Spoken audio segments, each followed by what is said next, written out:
Hi, Jess. Hi, friend. Thank you so much for joining. I know it's been a minute since we've talked, so I feel like I'm gonna get like a sneak peek of us catching up in this conversation. Right? Like this is the intro, the appetizer. Right? Just a little I can't think of the word. There's like some French word that's like not bon appetit, but like an hors d'oeuvre, but that's not it. We'll figure it out over Yeah, lunch. it's fine. Maybe in 2024 I'll like actually learn French instead of just adding like a "c'est quoi" at the end of everything. It's fine. But I'm super pumped. I met you, gosh, it's been a hot minute now since we've known each other. Like Mhm. 2021, I guess 2 years, 3 years? At least, I think. Yeah, it feels like I've known you way longer though. And I was so excited about this call. I was coloring my hair before we jumped on here, and I was just thinking about how freaking cool of a person you are and how since I've met you, I've always felt so inspired by you and your confidence and everything that you're putting down, I'm picking up and I love it. And so I'm super excited that we're chatting today and just diving into 2024 together because I can't think of anyone else I'd want to like jump into it with, especially on mindset. So thank you for joining. I love that. Thank you so much. And I am trying to just accept compliments. Sometimes I'm like, like you want to say something back, or you're like, oh no, but this, like, I got it on clearance, or whatever things that we say when people give us compliments. So I accept your compliment and thank you, because I feel this exact same way about you too. Oh, well, thank you. And that's such a good point too. I feel like I am such a words of affirmation person. And so like whatever's on my heart, on my mind, you're gonna know, especially if like you're somebody like I adore or whatever. Yeah. And I feel like sometimes, especially my friends who are not words of affirmation, are always trying to come up with something to say back. And like, I'm gonna have to cut this out. Can you hear my dogs? Uh-huh. I would keep it. It's Yes. authentically what's happening Right? right now. It's what's happening. We got an Amazon delivery. I was like, I bet it's gonna freaking come right As when we soon as record. you hit record. I Right. know. It's That's how fine. life is.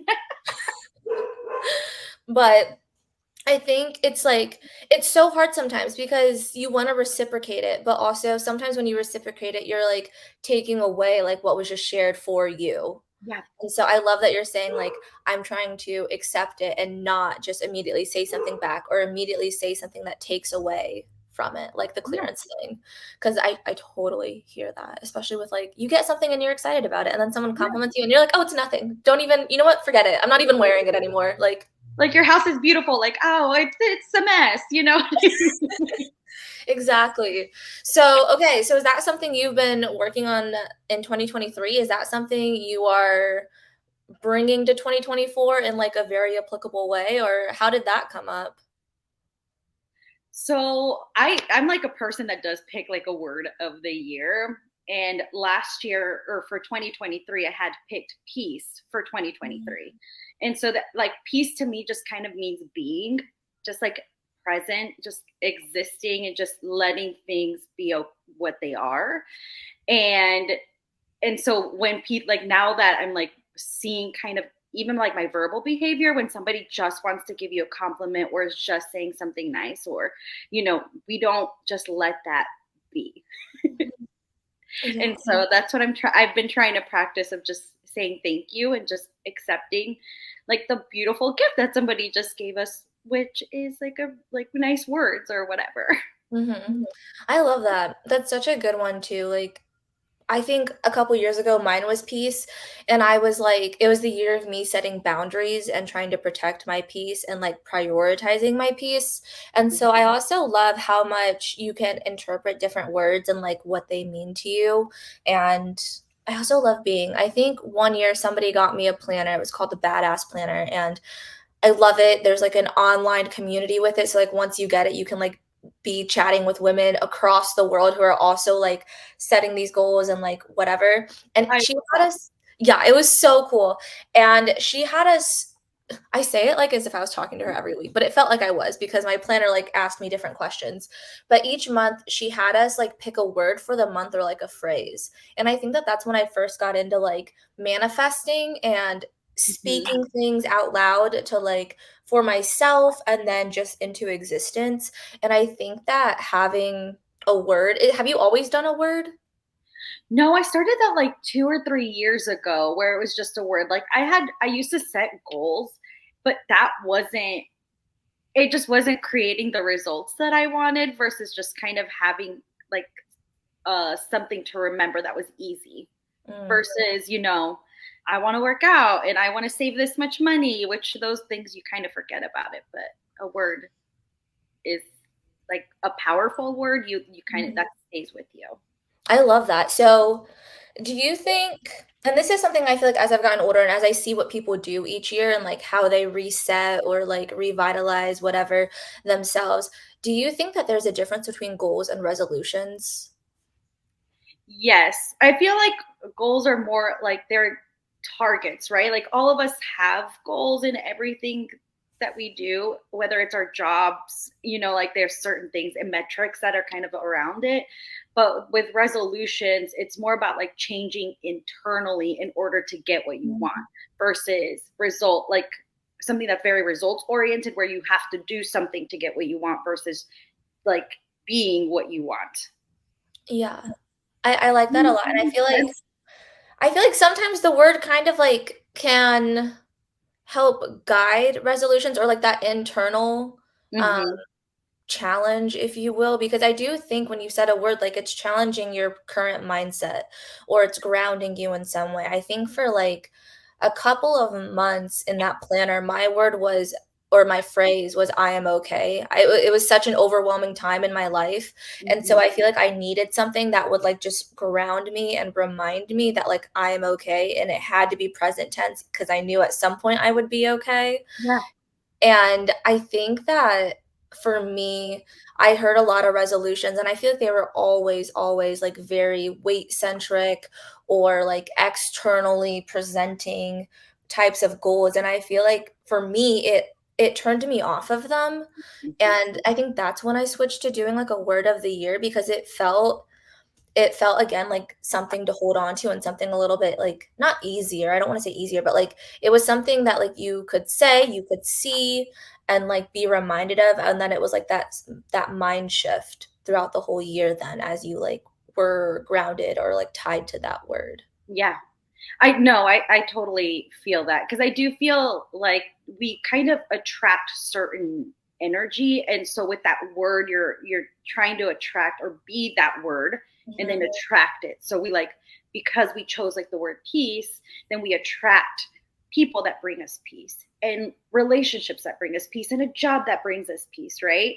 And then all those things result in having better weight and being able to save more money and like all of those other tangible or external, how you said it, results. But really, what needs to change is in here and in here. Yes, ma'am. I love that. So how do you bring that to what you do every day and like with your family? How because I think being a parent too, like you're like the OG influencer, you know? Like in the home. I was talking with somebody else and we were talking about like our identity and how much like because we grow up like you grow up with your parents or your family or like the person who's raising you. And like Yeah. that person will be super influential on you whether we realize it now or later. And so how do you approach the new year on a family level? It's interesting because now my kids are older. So my oldest is 15, middle is 13, youngest is 11. And so the amount of influence that I have now is not it's weird because it's not just me now. It's their Mhm. friends, it's school, it's the things they watch, it's the people they surround themselves with. Those people now have more influence than I do. And that's a weird shift to have cuz I don't know if you remember like being a teenager like you don't no longer want to be with your parents and anything they say is kind of like lame. Yeah. I get that. Yeah, you're right, you're right.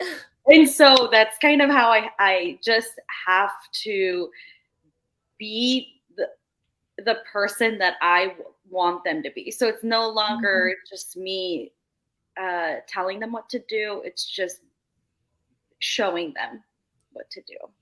I love that. Um, So with like resolutions or into the new year, anything that I want to shift or change with, I make sure that they are involved in that. So let's say like I want to save more money Mhm.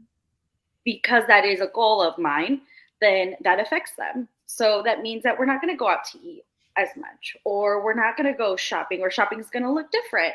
And so they have to be involved in that choice. Or if I want to lose weight, I'm going to be gone to work out. And so that affects them too. And so I just have to be mindful of bringing them into my goals and hoping then they can bring me into their goals, as they get older or make different decisions and different stuff like that. Yeah, I love that so much, and I feel like it's I think it's just always interesting, and, like, obviously growing up, you learn stuff, and I feel like as I'm getting into that stage of my life where I'm starting to, like, think about having kids and starting a family, and, like, when you're in college, like, you see parents, and when you're a kid, you see your parents, and I I love that you keep saying, like, you bring them in and you hope that they bring you in, and it's very collaborative, if you will. I feel like I use that at work all the time, so it Yeah. feels funny to use it, like, on a home level, but I think that that, like, cultivates more of that space for collaboration and to help them think in that big picture way, Yeah. because I and, like, this isn't, like, anything against my parents, but I know that I wasn't necessarily brought in on their goals each year, and so I feel like for me, I was like, "Okay, I have to do these things," and Mm-hmm. when you set off like that, it kinda gives you the mindset of, like, "I'm doing this on my own,"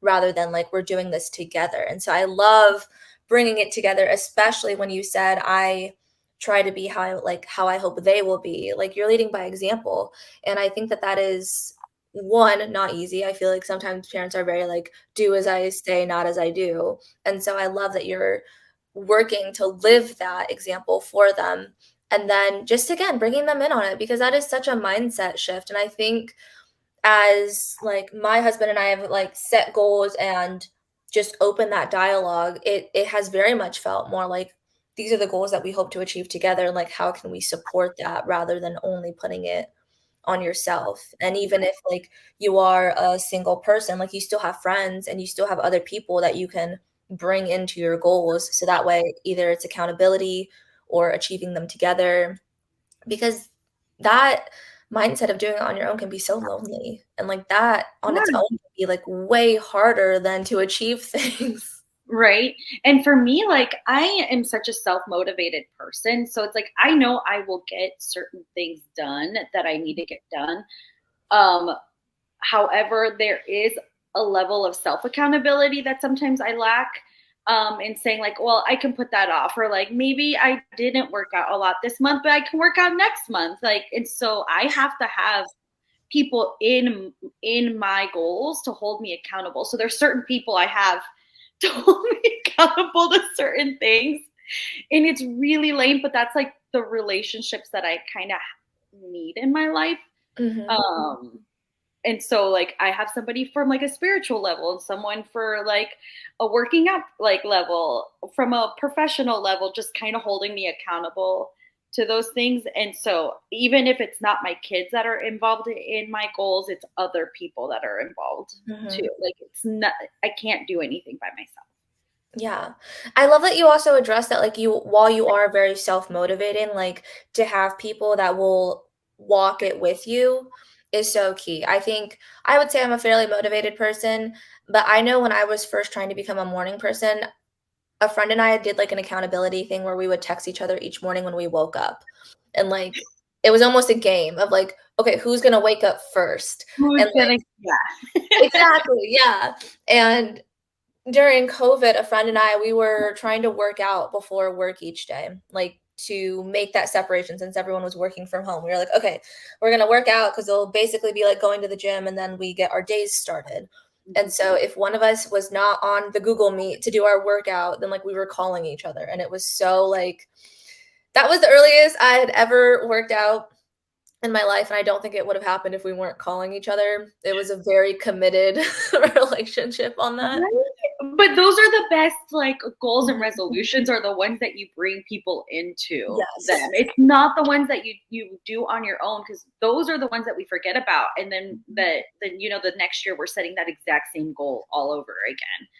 Like, it's having those people around you and making sure that you're bringing the right people in to that, and having friends that can hold you accountable is so beautiful. Like that, those are the best friends. Honestly. Yeah, because I mean, you wanna be able to do the fun things and the hard things together, and Mm, you don't grow when you're not challenged in some way, and right. so it builds relationships and friendships when you're able to challenge each other and grow together on that journey, so I love that. I love bringing people in on it, and I don't think this is honestly probably the first year I'm, like, really doing that, and I have been so excited all December because I started setting some, like, plans and goals in November, and so all December, I'm just like, "January 1," but, like, I've already started some of it, so, like, that part, like, whatever, but it changes how you feel about it because now it feels like this party that you're building together, and Yes. I love it. I'm so excited. No, that's the exact same way I Yeah. am. Like, um, before you kind of I would used to do like vision boards and stuff like that, which I still do. I kind of like do everything because I'm like, I'm just gonna manifest whatever Yeah. I'm gonna write it down. I'm gonna put it in pictures. I'm gonna bring people in, and somehow it'll happen. Um, but with the vision boards and all of that stuff, sometimes it kind of felt a little corny because like you're just like, this like seems so lame. But now that I really am just embracing all of it, it is so exciting. And I'm like, oh, okay, I'm already working on all these resolutions. Like, it doesn't have to be January 1. I've been doing it. Yeah, I love that, and I think this was the first year I tried a vision board. I'm telling you, I went all in quarter 4 for next year. I have been planning and manifesting and, like, I'm doing a gratitude meditation every morning. I've been doing that all year, and, like, I love it. I feel like I almost say it back to her. This is actually a funny side note. I listen to it while I do my makeup, and I thought the girl's name, she says, "Good morning. My name is Chili," and, like, goes into it. I thought her name was Chili this whole year. I just, Like like chili, like cold. oh, I was thinking chili like the bean soup. Oh, yeah, chili like cold, yeah. I just played it at a higher volume this last month, and I realized her name is Julie. She's been saying Julie this whole time, And and you've I been was thinking like about chili beans. yeah, and I'm just like, chili, I am grateful, like, yes. Yes, queen." But that was a side note, but I haven't gotten to share that with anybody, so thank you for enjoying that with me. But yeah, so I did vision boards with 2 of my friends this year, and I feel like I personally struggled with it, and I'm such a visual person, I thought it would be so easy or Mhm, whatever, but, like, I have kind of 2 sets of goals this year, one for, like, the business and one for, like, me, and I think a lot of my own goals this year are very financial based, and so mhm, I was trying to put this board together, and I've watched so many YouTube videos about people and, like, how they vision board and like what you want to see and like how to surround yourself with what you want to see. And so I'd love to hear how you do it because I ended up having to do like a words one because mine was so much more about a feeling. Like I want to pay off debt this year. I want to feel like financially free and independent and all those things and contribute more to like my Roth and my 401k, etc. And so my board ended up being like a bunch of words of how I plan to feel um, when I have it paid off. And I struggled to, like, put it into pictures because I was, like, looking at other people's and, like, they were, like, planes and food and, like, all these different things, which, like, I don't like I like the bougie things, but I also like the bougie things on sale. So, like, for me, it's not gems and diamonds or, like, whatever, like, that you see. So how have you vision board and, like, how do you tie in that visual piece? Because I know we have, like, a lot of people who listen who are kind of visual, but then we also have a lot of people who aren't. yeah.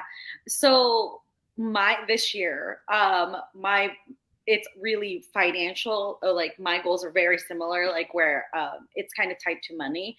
Mhm. So for me, obviously, you can't just with finances. There are a lot of words and numbers. Like, that's just kind of that, right? It's hard to put a picture to that. So Right. instead, what I did is how I'm going to get there. Like, so what am I going to do in order to find financial stability or to pay off that credit card or whatever? And so I would I put pictures of like thrifting. Like instead of buying new clothes, I'm going to thrift in order to do that. Like somebody couponing, like coupon extreme couponing has become my identity this last year because I had a lot of free time. I love that. But it's so be able to put the things I'm going to do in a picture to Mhm. then result in that happening. And so, Okay. or like cooking at home Mhm. because I won't be able to go out to eat and I'll be able to save money to then, Yeah. financial stability. So that's how I did mine. I love that. And I feel like for me too, in the past, I've set goals without like a plan to follow them. And so this year, I like really planned out like how am I going to achieve these things. Mhm. And so I love visualizing what you're going to do. I think that's really helpful because sometimes like you do get so focused on the goal, but like goals are hard to achieve if you don't have a roadmap to get there. Right. I think like sometimes with vision boards, I think this is what I found corny is that people were so focused on like the results. So it's like a trip to Tulum or, they're going to work like they would always put like planes or flying, like, like Mhm. those kinds of things, but never like that. They're so focused on the outcome and not the process of getting to that outcome. And like the process is the most important in part Mhm. of the whole thing. So yeah, we can visualize and manifest and write it down and put pictures on a vision board. But if we do not understand the process that it's going to take in order for us to get there, then we're never going to get there. Yeah. So that's kind of my thing with vision boards. Now I'm just more focused on like, well, what am I going to do to get there? Yeah, which I think is also sometimes the bigger key there is getting there, and there's all those, those pillows that say it's about the journey, not the destination, and, like, it really is because, like, you're not gonna get to the destination unless you have a journey. Otherwise, you're just, I don't know, transporting, and we're not there yet, so Yeah. whatever. But so I think about this a lot with, like, friends, and we met through like my job. And how do you take your goal setting, your word, your road mapping into like career? Yeah. So really like for me, I'm an operations person. So like I love processes. Like if you can't tell by the everything that I've just been saying about my vision boarding and manifesting, but all of that really for me has been strategic planning. Like Mm, having that vision, and we actually just did for the Latinas Welding Guild, we just did a strategic planning, and I'm big on doing that every single year. That is essentially a business vision board. yeah. So last year we had written what our big goal was. We tried to put something on the board that was like scary. Like we put something on paper that made us kind of like jump a little bit. And then what measurables would result in that vision. Hmm. And it was really beautiful to see the stuff that we had written last year, our goals that we had. So I always do like a 1 year, a 3 year, and then a 10-year goal for the Mm, business. Um, and I feel like because we wrote it down and we brought the whole team into it. So it wasn't just like leadership saying, here's our strategic plan, here's what you guys are going to do. Or everybody was involved in making it happen.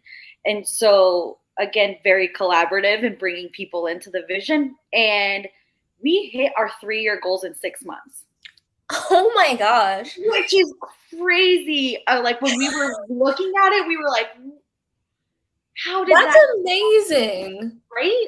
Oh my gosh. And so that for now, the strategic planning, the first part of our strategic planning is looking back in the last year and seeing what worked, what didn't work, what things did we hit, what goals did we set that were actually not real, like they weren't good goals for us to have, and how do we shift them to be good goals that we could really result in.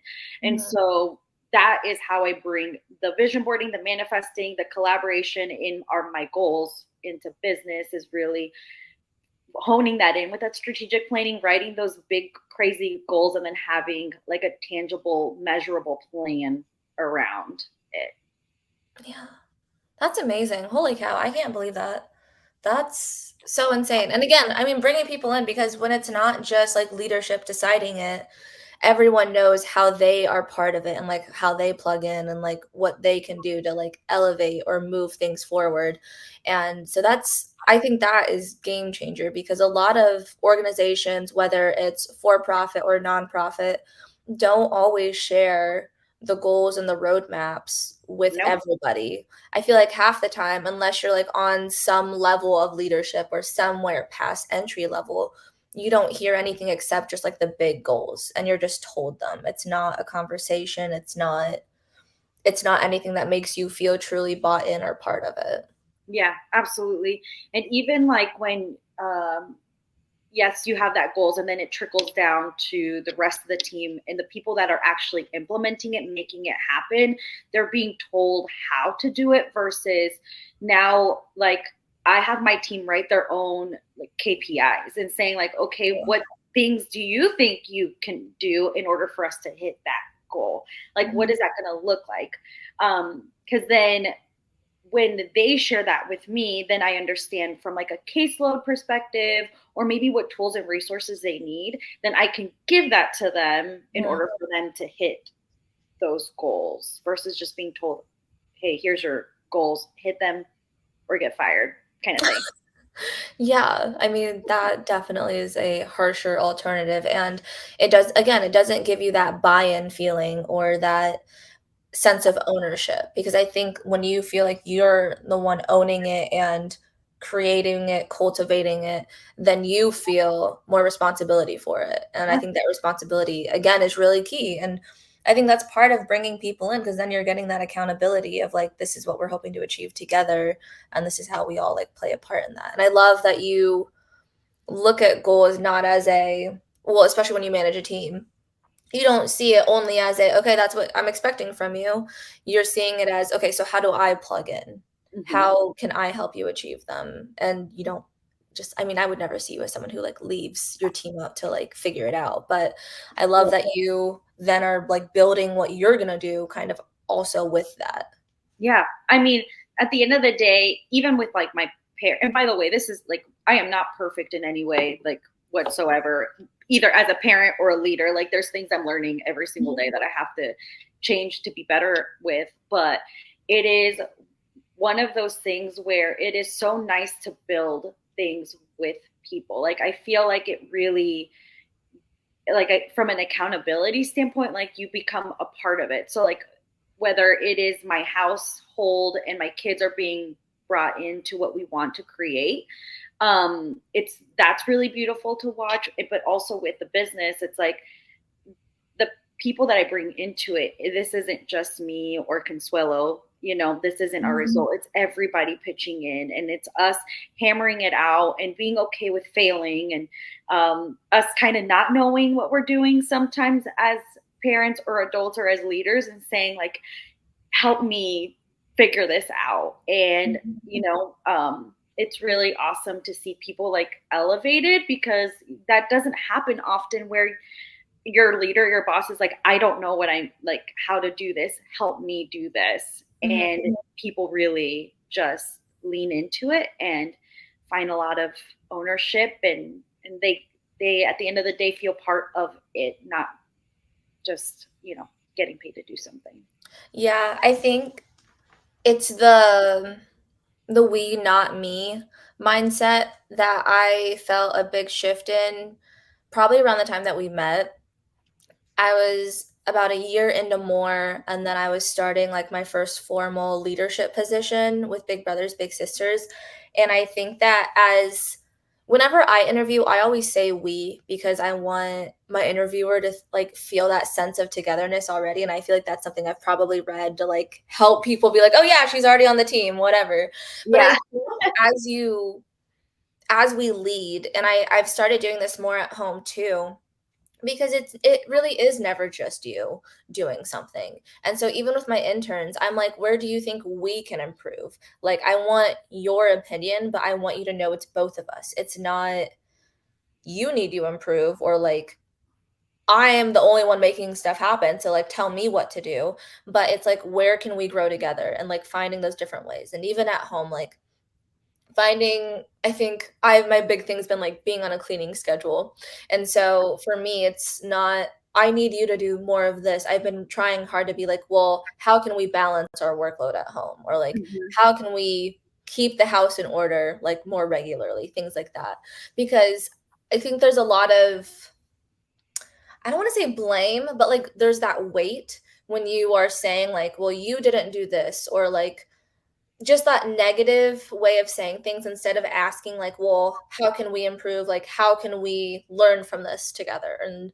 different things like that, because then it obviously, there's, like, those, um, very specific cases where it's, like, only one person, like, did something, blah, blah, blah, but most often, it's if something goes wrong, then it's, like, multiple different things that led to that thing going wrong. Right. And so being able to look at it from, like, a bigger lens, both when trying to problem solve and goal set is so key. Yeah.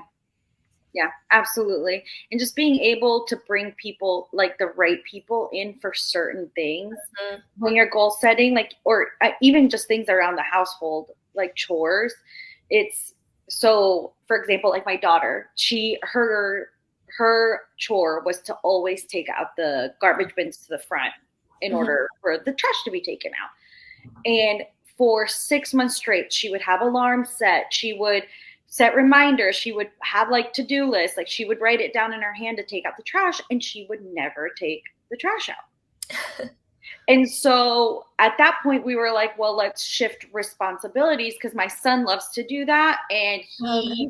like, because he gets to run and just like be crazy for a little bit. And so we were like, well, if Ryan's not getting this one thing done, obviously, with all these reminders and all these things, then maybe we need to shift that to Miles, who's really excited to do that, and then give Ryan something she's excited to do, even though it's a chore at the end of the day. Right.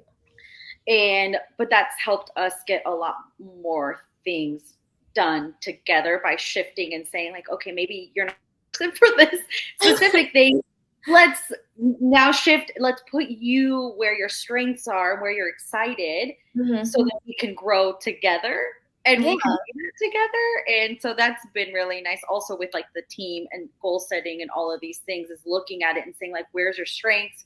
What things are you excited to do? Let's put you in that space so you can grow. And the same thing in the household. But then ultimately, that gets us all to our goals when we're all doing things that bring us joy. mhm. Yeah, So, so true. I love that. So speaking of excitement, what is coming up in 2024 that we can look forward to, that you are excited about?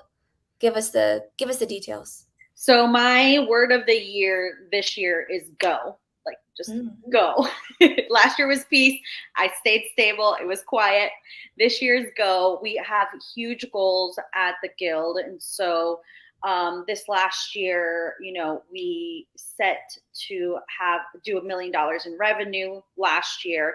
This year, we're setting a goal to do $3 million in revenue and to certify or train 1,000 people in the trades. So whether they're interested about welding, driving forklifts, blueprint reading, CAD, we have set our programming and hired all the right people in order for us to be able to serve that many folks this year. And so we're really excited about it.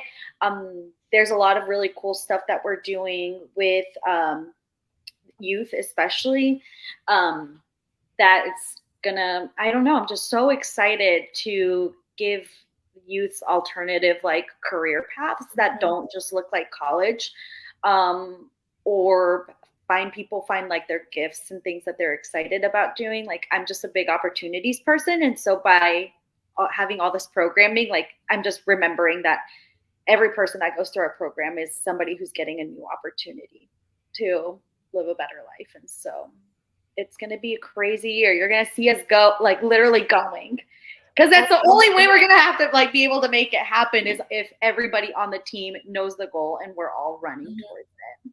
Yeah, that's incredible, and I think setting yourself up with staffing especially, because again, like that is like a 3 million revenue goal is so it's not just okay, like that's what it is. It needs the team. You have to have the infrastructure to like get everyone through. That's amazing. That's so exciting. And I cannot wait for everyone to experience it, to work with all of you, and then to have tomorrow's leaders also just get to learn about like what other opportunities are out there for them and like what their paths can look like. And I can't think of a better group to be leading them and sharing with them these new experiences. So I'm excited for I'm you. excited, and that was the first time I actually spoke out our goal.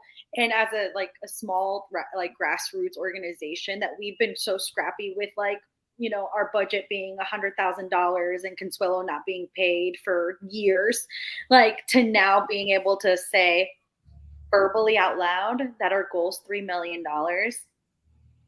That is scary, but also now I have to do it because I said it. That's amazing though. I love it. I think if you don't have a goal that's kind of like, ooh, then you're not challenging yourself. You want to have goals that you know will be hard, but like setting yourself up to achieve them. So that, I mean, there's the balance in it. And I can't wait to hear whenever you guys hit it. Is it gonna be another 6 month? Like quick? Well, I hope so because I would like to get to $3 million as Yes. quickly as possible. No, it's gonna be awesome, and I'm so excited. I keep up with you most on LinkedIn, but where else can our friends find you?